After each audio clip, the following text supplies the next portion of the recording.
같이 나눌 말씀은 창세기 2장 18절부터 24절까지 말씀입니다. 제가 읽겠습니다.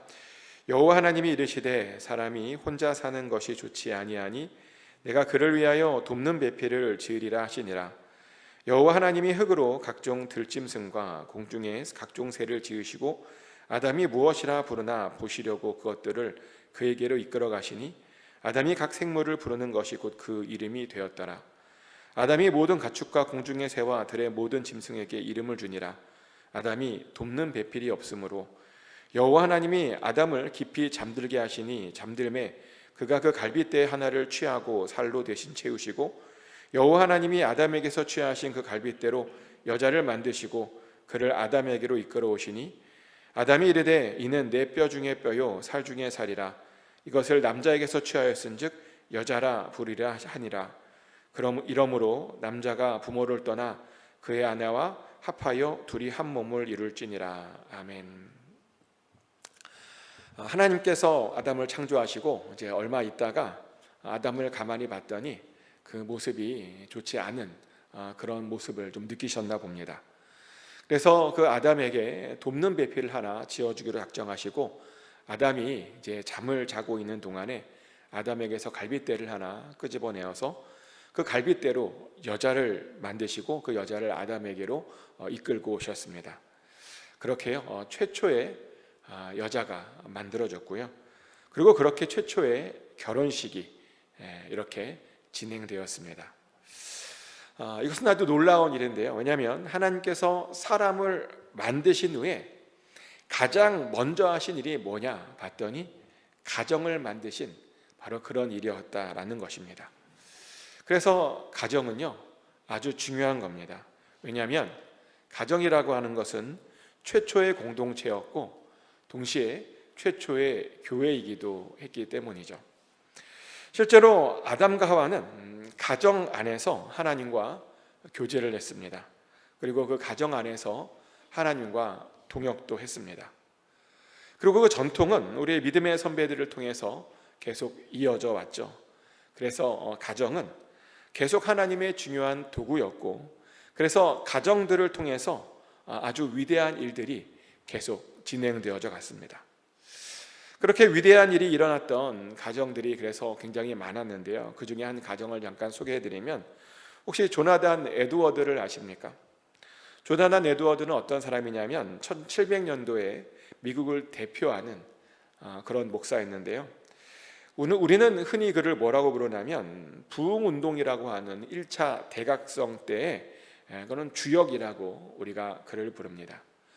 특별히 그는 회개와 중생을 강조했었는데 그의 설교로 인해서 누가 감동을 받았냐면 감리교를 창시한 요한 웨슬러가 이 사람에게 감동을 받고 이제 영국으로 건너가서 영국에 또 부흥운동을 이렇게 일으키게 되죠.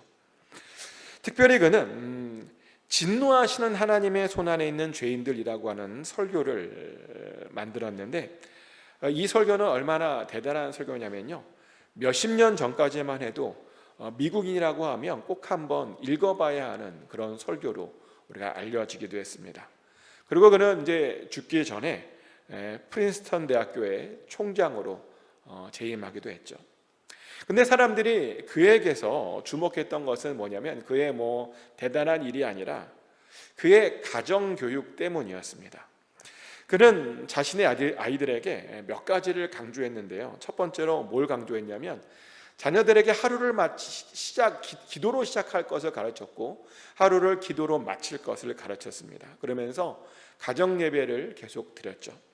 또 두 번째로 뭘 가르쳤냐면 자녀들에게 성경 말씀을 매일 읽어야 된다라고 하는 것도 가르쳤고요. 또 세 번째로는 자녀들이 잘못하면 즉각적으로 훈계하려고 노력했답니다.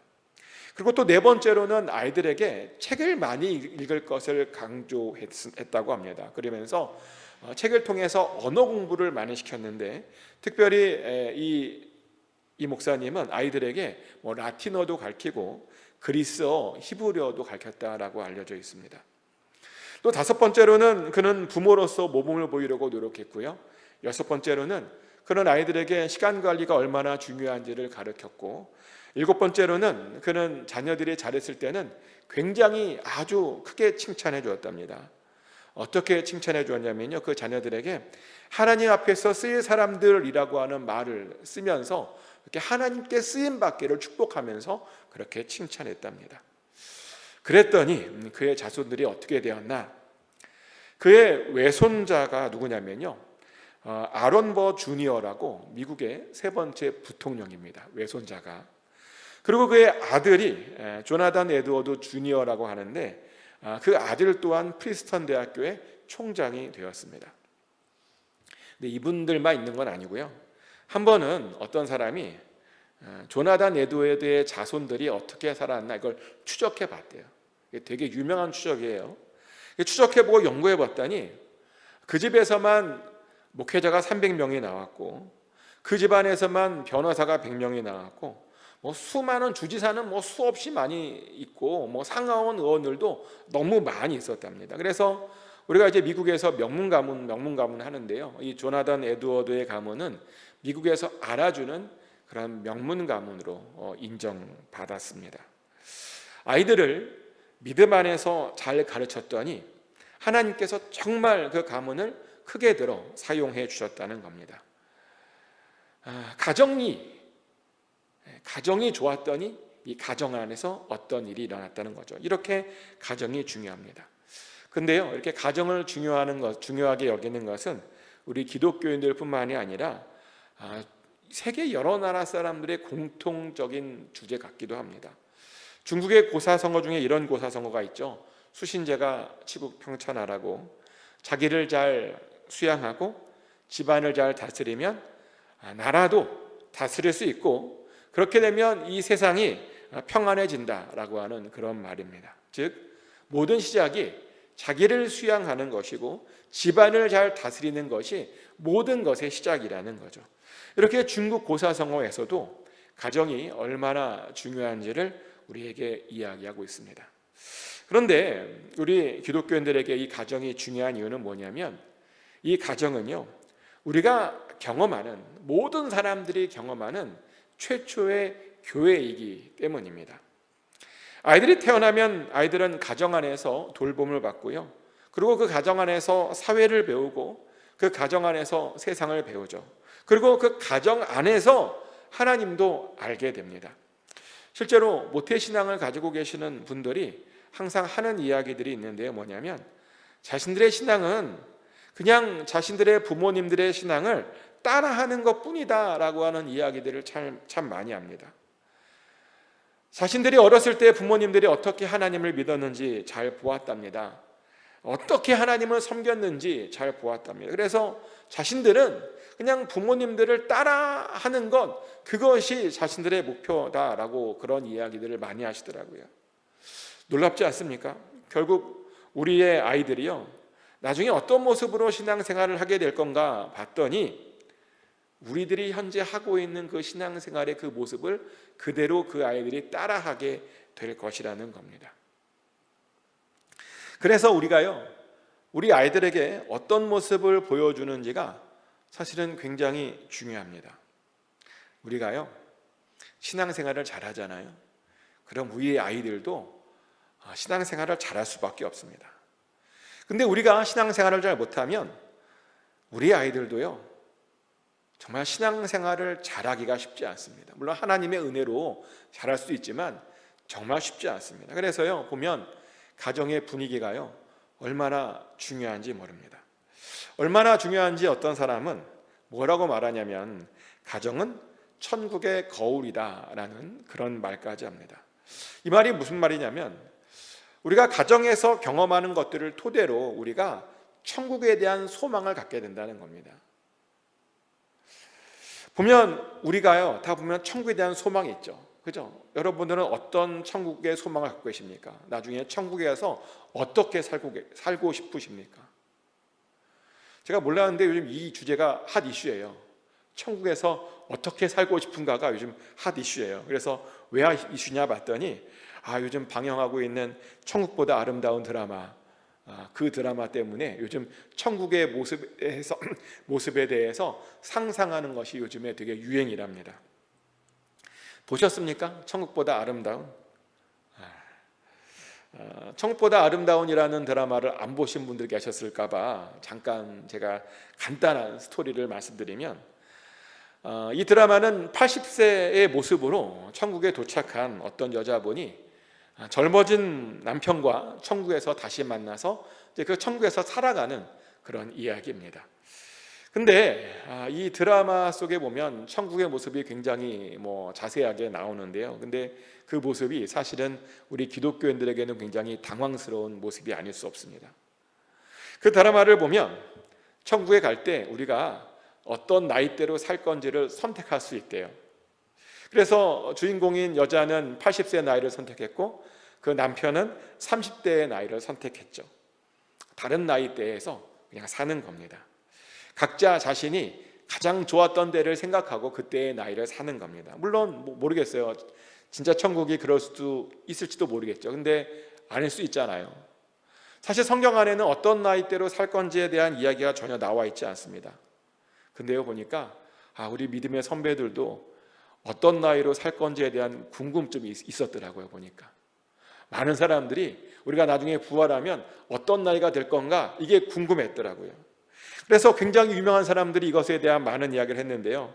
아우구스티누스 아시죠? 아우구스티누스는 뭐라고 말했냐면, 우리가 부활해서 천국에 가면 신체의 가장 완벽한 나이인 30세 전후로 우리가 될 것이다 라는 말을 했고요. 토마스 아퀴나스, 또 되게 유명한 사람이잖아요. 이분은 예수님께서 33살에 부활했으니까 우리들도 그 나이로 부활할 것이다 라고 그런 말을 했습니다. 그러다 보니 이제 전통적으로 우리 기독교에서는 뭐라고 믿냐면, 우리가 나중에 부활하게 되면 예수님처럼 33살 그 금방 나이에 맞춰질 것이다, 거기에 맞춰서 살 것이다 라고 하는 그런 이야기가 사실은 우리 기독교 안에 있기는 있습니다. 그런데 궁금한 건 뭐냐면, 왜 이 작가는 천국에서 우리가 나이를 그렇게 선택할 수 있다라고 그렇게 상상했던 것일까요? 근데 그뿐만이 아니고요. 이 드라마를 보면 천국에서도 돈처럼 뭔가 쓸 수 있는 것이 있대요. 우리가 이 땅 위에서 좋은 일들을 많이 하면 그것이 천국의 은행에 차곡차곡 쌓여서 나중에 천국에서 그것들을 돈처럼 사용할 수 있다, 그런 장면들이 있더라고요. 근데 물론 그런 장면도 성경에는 없습니다.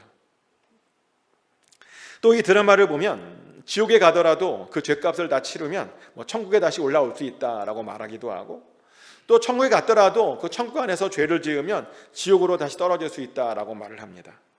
근데요, 우리 성경에는 천국과 지옥을 왔다 갔다 할 수 없다라고 분명히 사실은 이야기하고 있습니다. 그런 말을 누가 했냐면 예수님께서 하셨죠. 예수님께서 거지 나사로의 비유를 얘기하시면서 천국과 지옥은 서로 왔다 갔다 할 수 없다라고 분명히 선언하셨습니다. 이렇게 드라마에 나오는 천국의 모습과 실제 천국의 모습이 많이 다르죠. 근데 왜 그 작가는 그런 상상을 그렇게 했던 것일까요? 아마 이유가 있었겠죠.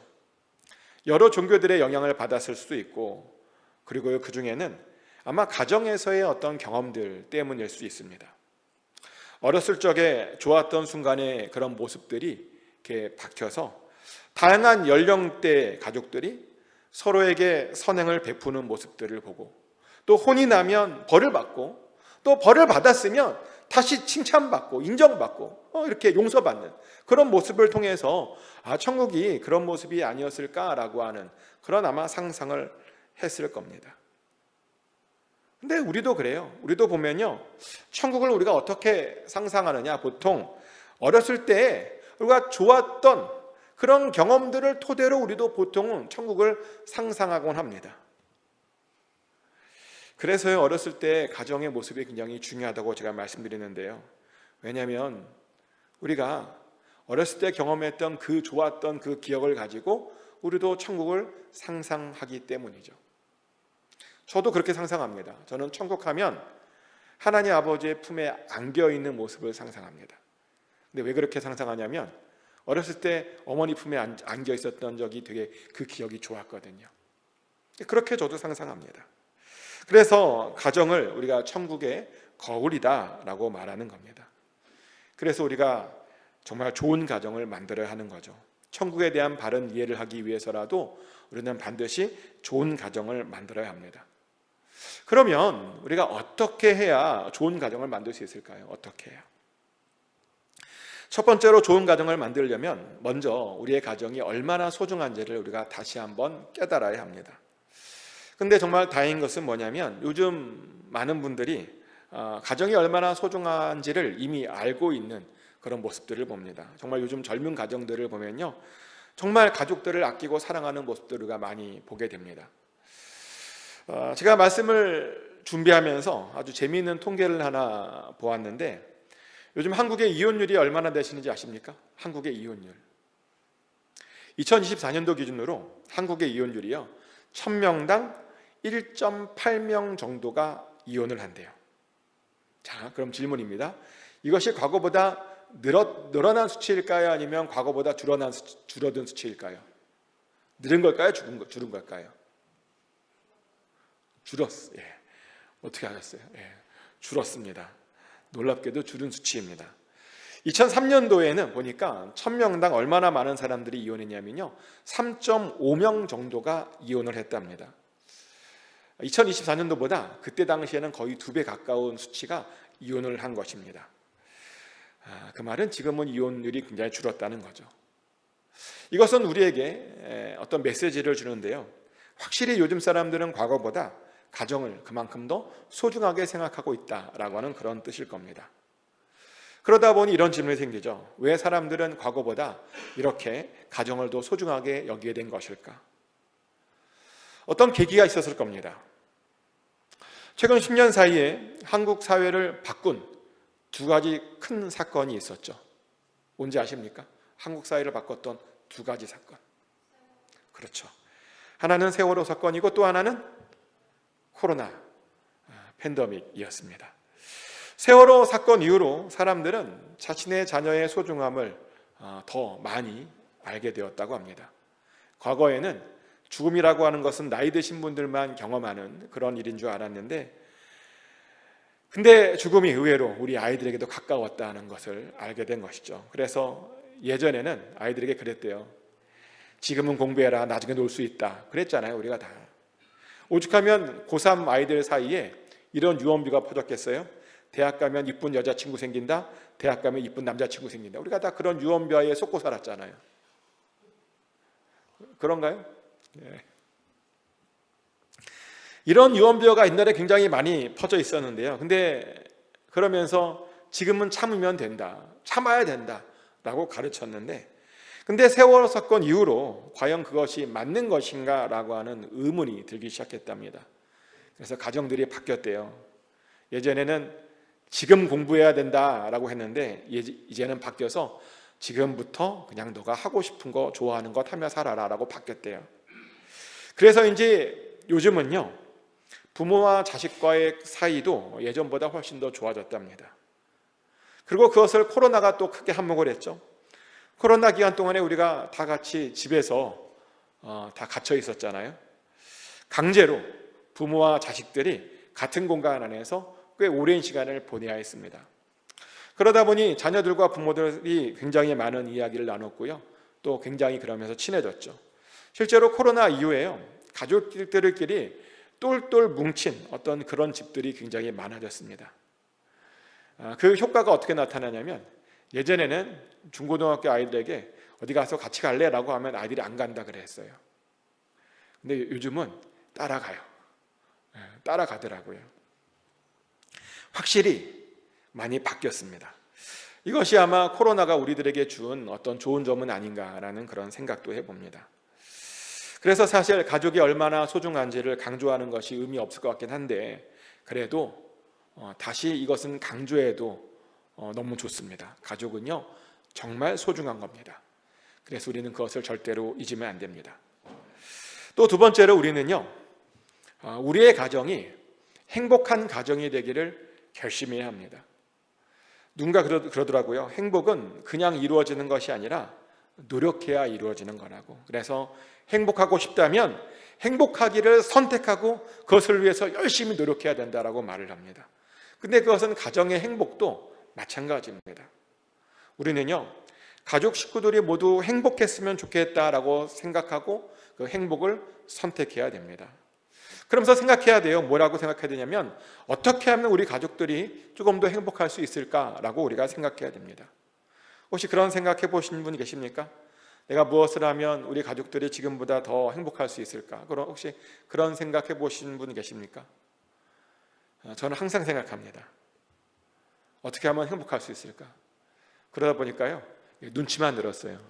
집에서 와이프 눈치도 많이 보고 아이들 눈치도 많이 보고, 가끔은 아내가 기분이 안 좋을 때가 있어요. 학자들이 그러더라고요. 여자들은 남자들보다 감정의 기복이 좀 심하다고. 왜냐 그랬더니 에스트로겐하고 프로게스테론 같은 영향을 굉장히 많이 받는데요. 또 갱년기도 그런 호르몬이잖아요. 그래서 여자들의 감정이 그런 호르몬 때문에 굉장히 많이 예민해지고 또 쉽게 업도 되고 다운도 되고 또 우울하게도 되고. 그래서 제가 아내 눈치를 많이 봅니다. 아내가 저기압일 때는요, 어떻게 하면 아내의 기분을 다시 좋게 만들 수 있을까 늘 고민합니다. 왜냐하면 제가 보니까 우리 집안을 가만히 보니까 아내가 기분 좋으면 다 좋아요. 다 식구들의 기분이 다 좋은 것 같아요. 또 아이들도 눈치를 봅니다. 아이들도 보니까요, 가끔 기분이 다운될 때가 있어요. 사춘기 때문이기도 하고 혹은 아직 사회적 경험이 없다 보니까 거기에서 오는 어떤 스트레스가 아이들에게도 있더라고요. 확실히 사회적 경험이 별로 없다 보니까 쉽게 좌절하고 쉽게 실망합니다. 또 쉽게 좌절하고 쉽게 쓰러집니다. 근데 그런 모습들을 볼 때마다 또 아이들 눈치를 보죠. 어떻게 하면 아이들에게 다시 힘을 줄 수 있을까? 어떻게 하면 아이들을 다시 일으켜 세워줄까? 또 고민합니다. 그렇게 저는요, 가족들의 행복을 위해서 노력합니다. 여러분들은 어떤 노력하십니까? 무엇을 하고 계십니까? 뭐라도 해야 합니다. 그리고 그것을 위해서 계획을 세우셔야 됩니다. 우리 가족을 행복하게 만들기 위해서 내가 무엇을 하면 좋은지 한번 계획을 세워보는 것도 굉장히 좋은 방법입니다. 예전에 세웠던 계획 중에 뭐가 있었냐면, 가족끼리 저녁마다 모여서 가정 예배를 드리는 계획을 한번 세워보았습니다. 그리고 그 계획이요, 지켜봤더니 굉장히 유익했습니다. 근데 많은 분들이 가정 예배에 대한 부담감이 있으시더라고요. 가정 예배를 어떻게 드려야 되는지 잘 모르겠대요. 근데 저희도요, 그냥 가정 예배 간단하게 드립니다. 그냥 찬송 한 장 부르고 창세기부터 그냥 쭉 읽어 나갑니다. 지겨울 때까지, 힘들 때까지. 근데 하나도 안 지겨웠던 이유가 뭐냐면, 막내가 이 시간을 너무 좋아했어요. 성경 읽는 시간을. 저희 집 막내는 미국에서만 학교를 다녔잖아요. 한국에서는 학교를 한 번도 다녀보지 않았습니다. 그러다 보니 한글을 잘 읽지 못했습니다. 근데 한글로 성경을 읽는다고 하니까 아이가 너무 좋아했습니다. 그래서 언젠가부터는 자기 혼자 다 읽겠다고, 다른 사람이 읽지 말라고 막 자기 혼자 다 읽겠다고 하는 때를 그렇게 부리기도 했었습니다. 근데 그렇게 때를 부리더니요, 보니까 언젠가부터 한글을 완전히 잘 읽더라고요. 받침도 굉장히 잘합니다. 한국에서 학교도 안 다녀봤는데. 얼마나 잘하냐면 누가 그래요. 한국에서 온 지 얼마 안 됐냐고 막내 보고. 근데 벌써 온 지 꽤 됐는데. 아무튼 그렇게 가정 예배를 통해서 성경을 그냥 읽었습니다. 그리고 읽으면서 아이들이 물어보는 것들 있잖아요. 그냥 물어보면 아는 것을 열심히 대답해 주었습니다. 그랬더니 그것이요, 나중에 보니까 가족의 문화가 되었더라고요. 그래서 요즘은 아이들이 멀리 살아서 더 이상 가정 예배를 그렇게 드리지 못하지만 가정 예배를 드렸던 그런 습관이 남아서 저녁만 되면 다 같이 영상 통화를 합니다. 모든 식구들이. 그래서 영상 통화를 통해서 다 같이 대화를 하고 또 같이 기도도 합니다.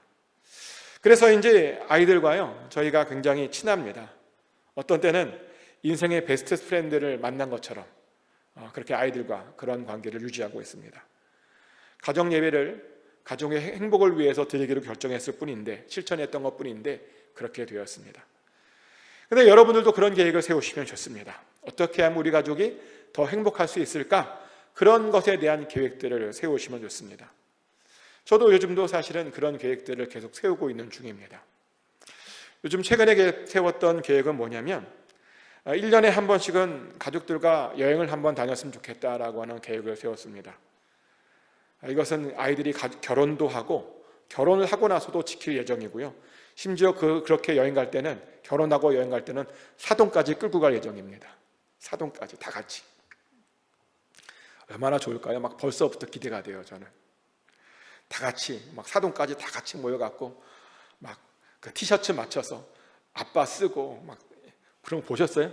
티셔츠에 막 이렇게 못 보셨어요? 한국의 놀이공원에 한번 가봤는데 한 20명이 그거 티셔츠에 아빠, 딸 이렇게 쓰고 돌아다니더라고요.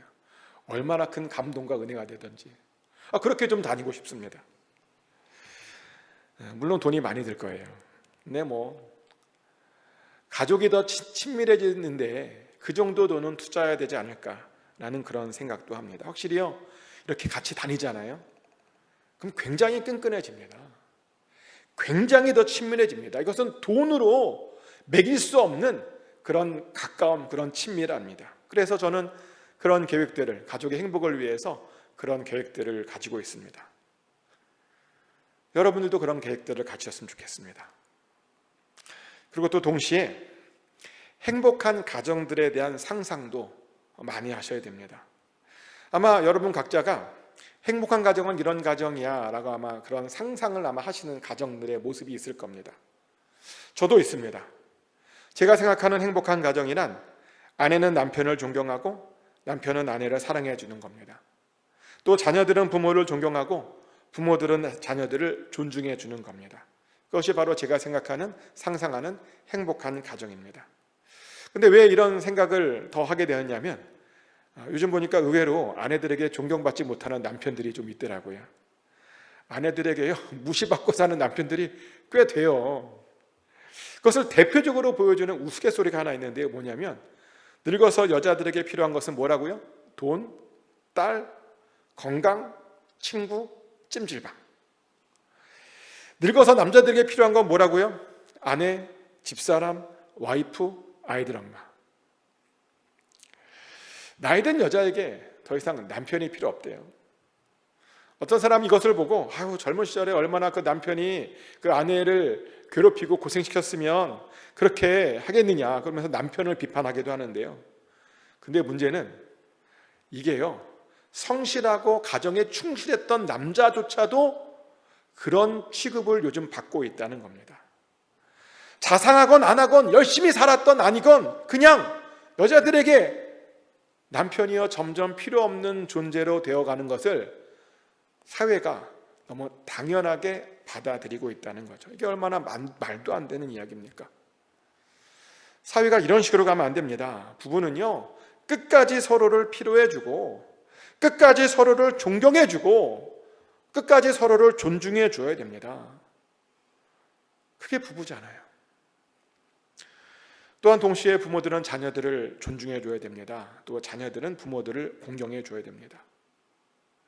저는 그렇게 하기 위해서 하나 원칙을 세운 것이 있는데요. 어떤 원칙이냐면 아들의 키가 나보다 더 커지면 더 이상 잔소리하지 않고 딸이 키가 자기의 엄마보다 더 커지면 잔소리하지 않기로 그런 원칙을 하나 세웠어요. 그리고 그것을 지켰습니다. 어느 순간 아들과 딸의 키가요, 저를 넘고 저희 와이프를 넘더라고요. 그래서 그때부터는요, 정말 잔소리가 여기까지 나오는데도 불구하고 꾹 참으면서 어떻게든 잔소리하지 않으려고 정말 노력했습니다. 그래서 이제 아들하고 좀 사이가 좋아요. 그리고 딸들하고도 사이가 좋습니다. 지난주에 딸이 같이 일하는 어떤 분에게 이런 이야기를 들었대요. 야, 너는 아무래도 아빠랑 이야기를 많이 하는 것 같아. 같이 일하는 사람이 갑자기 뜬금없이 저희 딸에게 그랬다는 거예요. 그래서 딸이 그렇게 대답해줬대요. 맞다고. 아빠랑 대화 많이 한다고 그랬더니 그 사람이 딸에게 뭐라 그랬냐면 너의 얼굴을 보니까 그걸 알겠다고 그런 말을 하는 거예요. 제 자랑입니다. 그 정도로 딸하고 사이가 좋습니다. 그 정도로 노력합니다. 왜냐하면 그런 것이 바로 행복한 가정이라고 저는 생각하고 있기 때문입니다. 그리고 마지막으로 가정이 행복하려면요, 마음속으로 이런 생각들을 많이 하셔야 됩니다. 우리 가정은 정말 행복하다라고 하는 그런 생각들을 많이 하셔야 됩니다. 서로 지금 행복하지 않을지라도 미래에는 그렇게 행복하게 바뀔 것이라고 믿고 미리 행복하다라고 고백하셔야 된다는 겁니다. 왜냐하면요, 이 말이라고 하는 게요, 씨가 돼요. 우리 하나님은 말씀이 하나님이잖아요. 그래서 종종 우리가 고백하고 선포한 대로 우리를 만들어 주십니다. 그래서 우리가 행복하다라고 고백하면요, 우리에게 정말 행복을 주십니다. 근데 우리가 만약 그렇게 하지 않으면, 우리가 행복하지 않고 우리가 불행하다고 생각하면 어떻게 되는지 아십니까? 그러면요, 집이 지옥입니다. 집에 들어가기가 싫습니다. 생각해 보세요. 집에만 가면 원수들만 있는데 집에 가고 싶겠습니까? 실제로 그래서 일부러 늦게 가는 남편들이 많대요. 그리고 또 그런 이유로 집에서 자꾸만 밖으로 놔두는 그런 아내분들이 많답니다. 또 자녀들도 마찬가지래요. 집안 분위기가 안 좋으니까, 집이 지옥 같으니까 자꾸만 자녀들이 집에 있으려고 하지 않는답니다. 근데 그래서는 안 되죠. 집은요, 행복한 곳이 되어야 합니다.